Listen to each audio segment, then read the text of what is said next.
સર્વે હરિભક્તોને જય સ્વામિનારાયણ. ઉનાથ સ્વામીની વાતું. આજે પ્રકરણ ત્રીજું આવ્યું. સર્વોપરી નિશ્ચય અને માહિતમ. સ્વામિનારાયણ હરે. પ્રકરણ ત્રીજું. વાત પહેલી.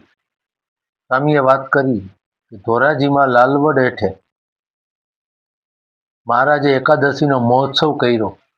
તે સમયને વિશે મહારાજે પોતાનો પ્રતાપ સૌને જણાવી અને પોતાનો સર્વોપરી નિશ્ચય કરાવ્યો. પછી આત્માન સ્વામીએ મહારાજને કહ્યું છે સત્સંગ બહુ થયો.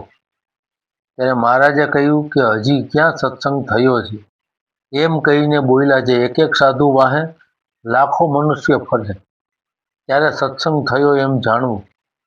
એમ કહીને કહ્યું કે અમે 100 કરોડ મનવારો લઈને આવ્યા છીએ. એટલા જીવનો ઉદ્ધાર કરવો છે. તે પ્રથમ ચિંતામણી ભરીશું, પછી પારસમણી ભરીશું, પછી હીરા, પછી મોતી, પછી દાગીના, પછી સોનામોર, પછી રાળ, ને પછી રૂપિયા ને કોરિયું, ને પછી છેલ્લી બાકી ગારો. એ પ્રકારે પૂર્ણી કરવી છે. એવી રીતે મુક્તના અનંત પ્રકારના ભેદ છે. તે કલ્યાણ પણ અનંત પ્રકારના છે.